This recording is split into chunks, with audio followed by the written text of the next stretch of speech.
So let us now check how this equation which we derived for the general transport behavior takes the form for individual cases. Let us first talk about the heat transfer. Now the equation for heat transfer, the flux for heat transfer, which is dependent on Z, is given by Fourier's law.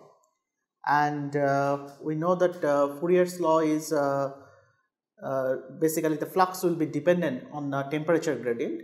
So I'll have some term like del T del Z, spatial gradient of temperature, and times the constant with a negative sign, and that constant we write as kappa.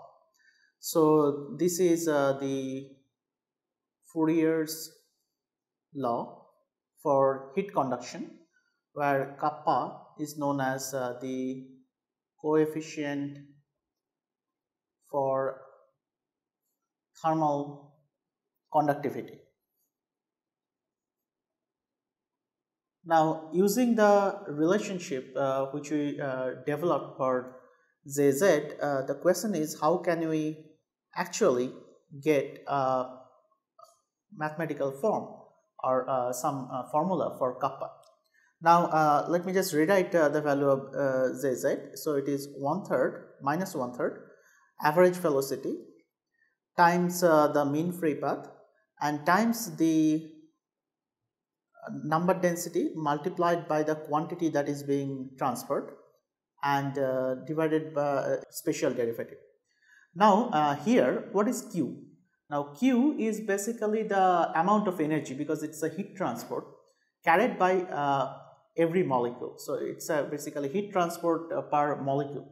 So Q is nothing but suppose per molecule I'm just writing it as epsilon, which means it is nothing but the total energy. So suppose if U is the average energy carried by 1 mole, or U bar, something like we can write, it is U bar divided by the Avogadro number. So that will be the energy carried by each molecule on average. Also, we see that this derivative, this partial derivative with respect to Z, the reason we are writing partial derivative because it can also vary temporally, and we will see a special case where actually we have the quantity which is varying not only spatially but also temporally when we discuss diffusion. So in this case, the n star, the number density usually does not change, because when you consider heat conduction, so it's a conduction phenomena, not the convection phenomena. So for thermal conduction, so it's a fixed law for thermal conduction. So conduction by definition means that the molecules or the particles does not move. Rather, actually, in the molecular picture will be they vibrate and at the same position, and they transfer the heat to the neighboring molecule, and that's how the heat conduction works. So the n star or the number density does not change with can just change spatially. So there is no density gradient. So we can actually take it outside the differential, and so it will be nothing but del Q del Z. As we said, Q is nothing but average energy, or you can say internal energy. So del Q del Z will be nothing but 1 over Na del U del Z. Now, you see here we can actually replace it minus 1/3 V average lambda n star and then 1 over Na. We can write del U average del Z, but see here that we have in the original definition of Fourier's law del T del Z. So we have now del U del Z. So we can easily convert it. So we'll take del U del T. We can write the differential like this. We know that if I have a function like this, let's say del F del Z, I can actually write it as del F del X into del X del Z, and we are going to actually use the same formula. So lambda into n star 1 over Avogadro number, and we are writing it as del U del T into del T del Z. Now you see, what is this quantity? Del U del T, it is basically change in internal energy per unit temperature. So this is also internal energy per mole. So this is nothing but the heat capacity, and heat capacity per mole, because we said that it is U bar, it is average energy per mole. So what we get is nothing but minus 1/3 V average lambda N star Cv bar. By Cv bar I mean that heat capacity per mole divided by the Avogadro number into del T del Z. Now we see this entire quantity is kappa. So kappa is nothing but average velocity times there is a one third of average velocity times the mean free path times the number density times the Cv bar divided by the Avogadro number. So thus we see that how we can get a very handy expression for the coefficient of thermal conductivity using the fundamental relation that we derived for any transport phenomena. And now we will see for thermal conductivity the Fourier's law is there. This is a phenomenological law, and similarly for say mass flow, which is diffusion, we are going to discuss diffusion later. First we can actually discuss let us say viscosity. Now for viscosity there is a relation, and it is known as Newton's law for this viscosity. So let us see the formula, Newton's law for viscosity. Now before I write down the law, let me actually tell you what is transferred in when you talk about viscosity. Now suppose again along z axis I have several layers which are actually separated by the distance which is equivalent to the mean free path. Now the question is, so this is along z axis. Now we also have molecules moving in the x and y direction. Now let us say this is x direction. Now what is transferred across the z direction or along the z direction is the x component momentum. So that is little bit difficult to perceive, in the sense that it is the x component momentum that is being transferred. So what we say here is that we are talking about a gradient along z axis, so it will be still a partial derivative with respect to z, but the quantity here is that how the Vx is changing.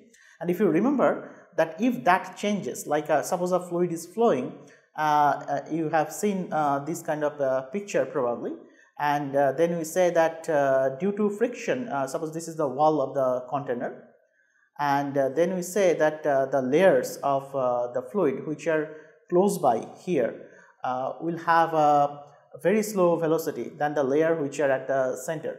So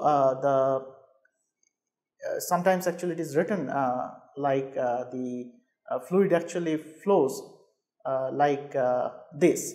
The reason is just because of the fact that the x component momentum has a gradient along z. So this is z and this is x. What is Newton's law? So Newton's law is again some flux which is the viscosity equation which is a function of z, and that will be negative of the gradient of the momentum, which is nothing but m into Vx. M is the mass for each particle, del z, and times you have eta. So eta is known as the coefficient of coefficient of viscosity. Now although it's a momentum gradient, usually in Newton's equation the mass is not written. So we will have to introduce a quantity mass, and then we can easily connect it to this equation, and then figure out what is eta in a similar way. Now let us just write it. What is the z?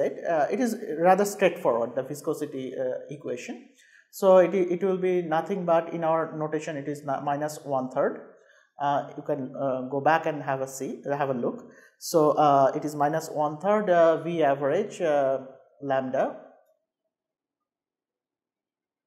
and then you had del n star and q, and then we can just write it like this, del n star into q and del z.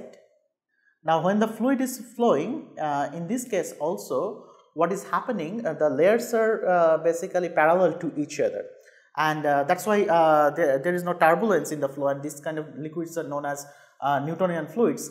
And then what happens here is that as the fluid flows, only the momentum gets transferred. So we can say that as before, just like the thermal conductivity, here also the number of particles are not changing. So that n star, we can actually take it out of the differentiation. Also in this case, q is nothing but the momentum. So m onto Vx, the x component of the momentum.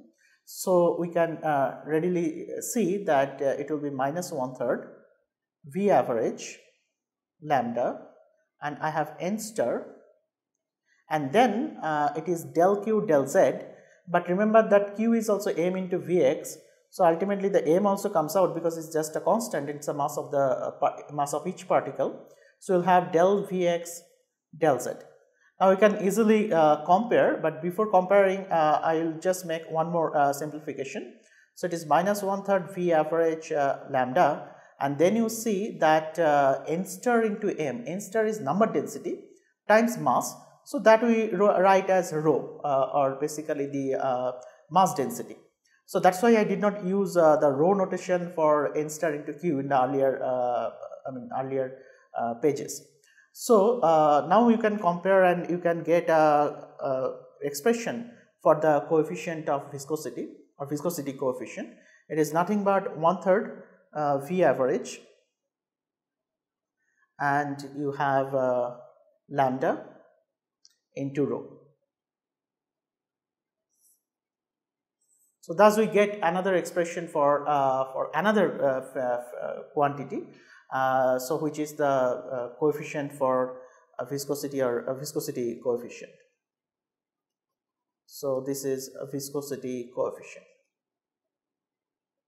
Now we will talk about diffusion.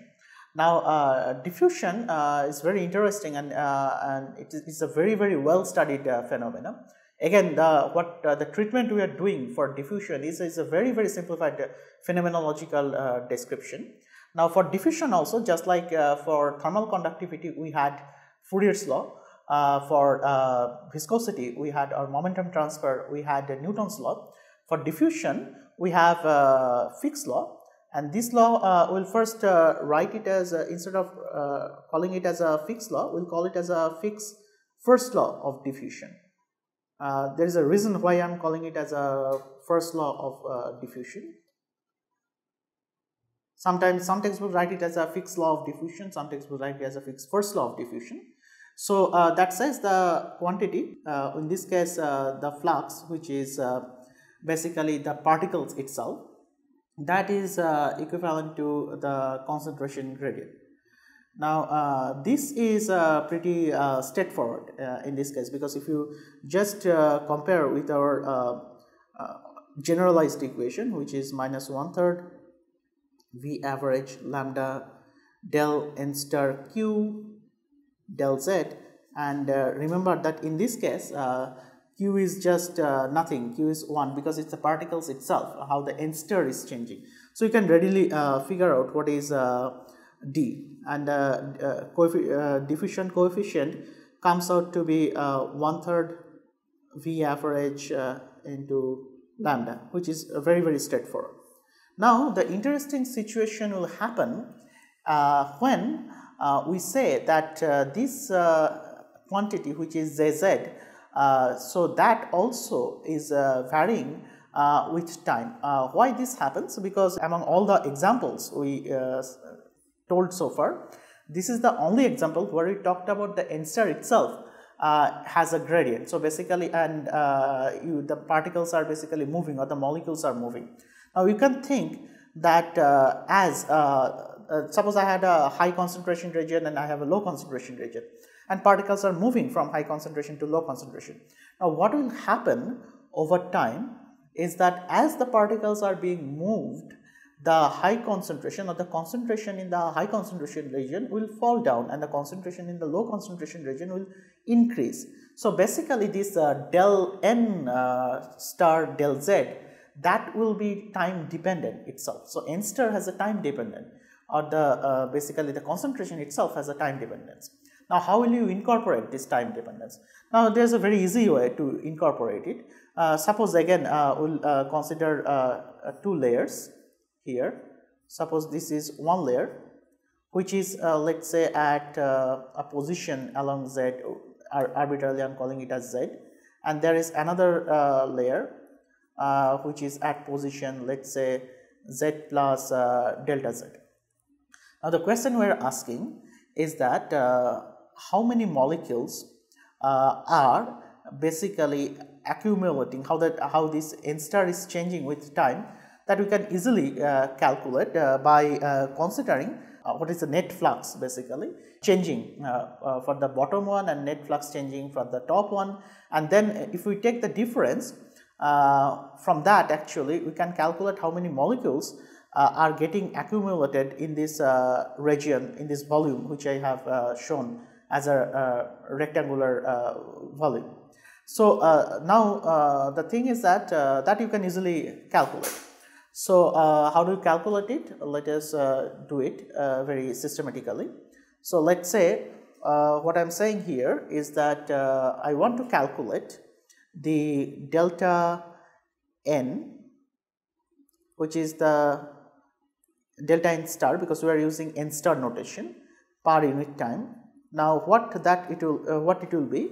So suppose in this particular volume, now again n star, remember it's a density, so you have to divide again. I will first calculate, suppose this surface has some area, suppose the area is A for this as well as for this, the area is A, and then what we are going to calculate, we know the flux. So flux is number of molecules changing per unit area per unit time. So suppose in delta t time, the flux basically changes by this amount. So right now I am writing z as a function of both z as well as t, and if this is the flux, the number of molecules which are entering this area, so per unit time it will be nothing but times the cross sectional area, because per unit time is already there. So what we are going to calculate is change in the density per unit time.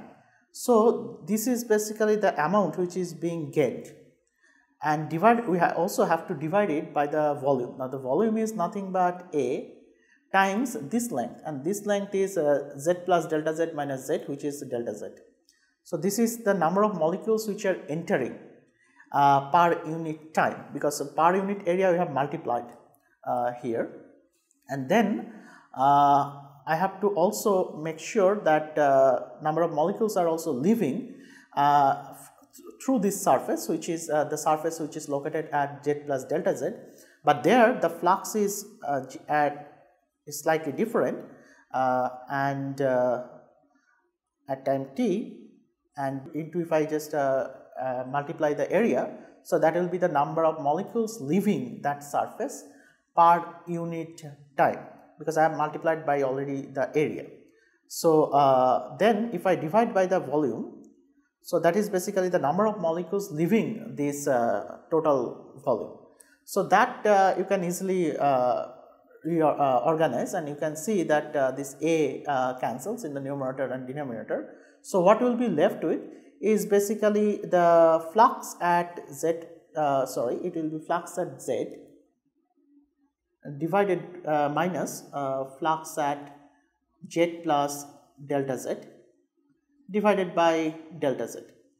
Now of course you can now approximate that this delta z which we have chosen is much small. So in the sense that the limit delta z tends to 0, now this quantity becomes by definition it's basically the derivative of the flux with respect to the position. And also to write it consistently, we are writing the z as a function of z, the position, as well as time here. So in that limit, we can write that this change which we calculated is nothing but the differential change per unit time, which is basically the time derivative of the concentration, and that is nothing but the special derivative of the flux.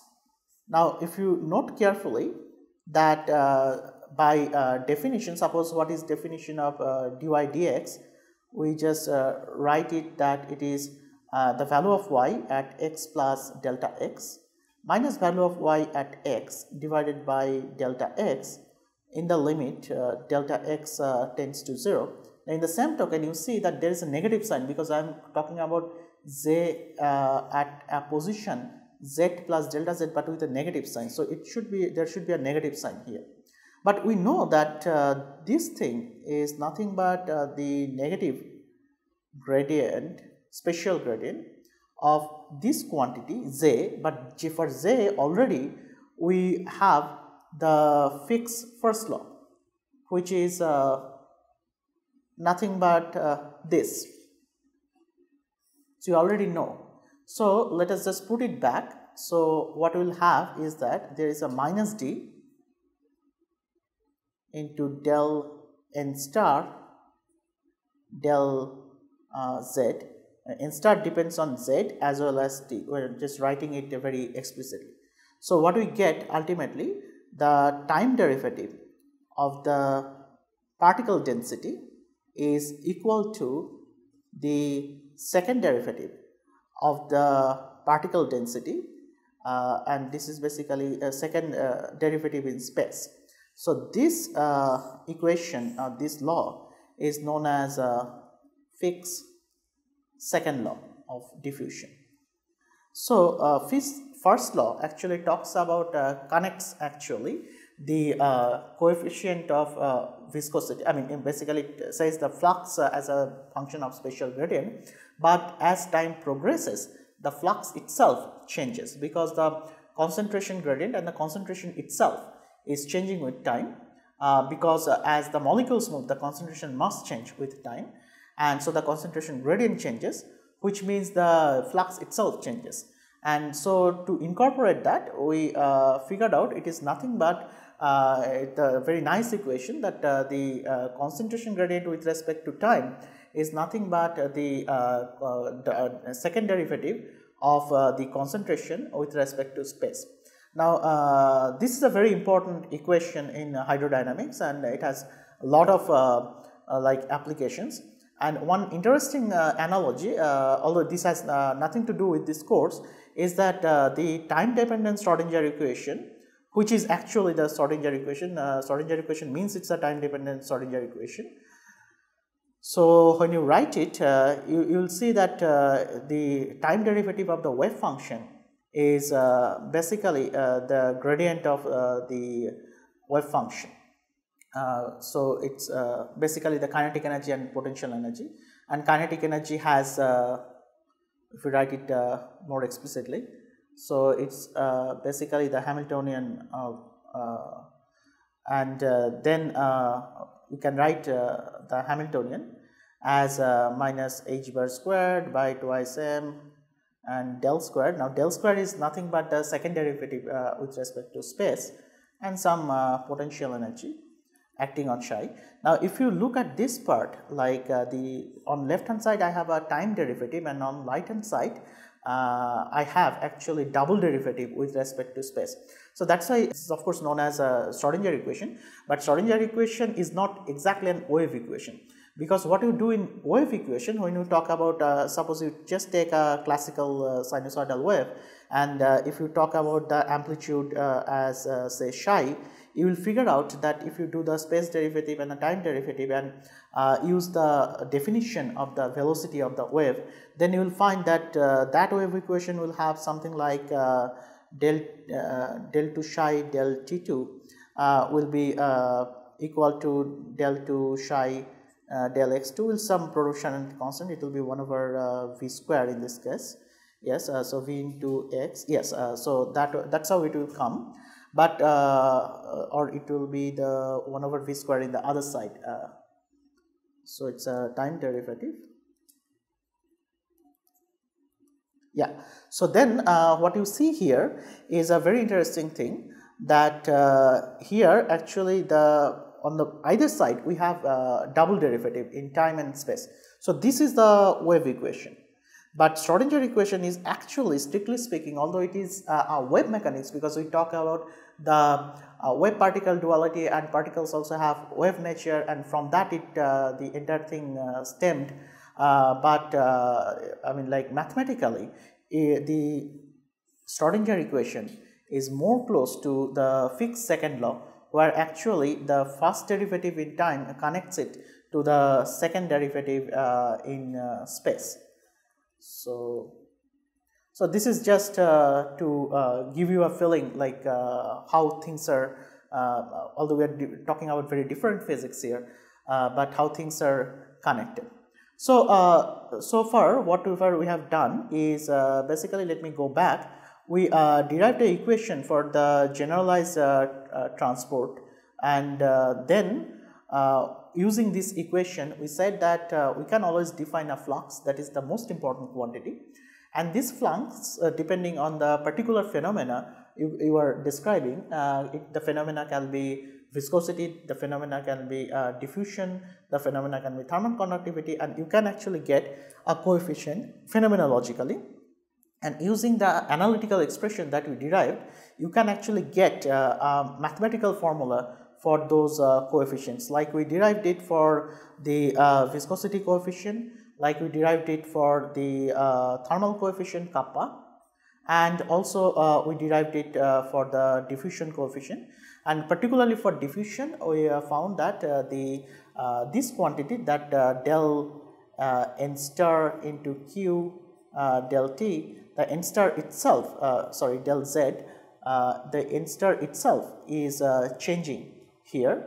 So what it means that as it changes spatially, things are moving from one side to another side, which means over time also you will have dynamics, and that's what we figured out here. And we found that the very important relation, that the first derivative of the concentration with respect to time is nothing but the second derivative of the concentration in space.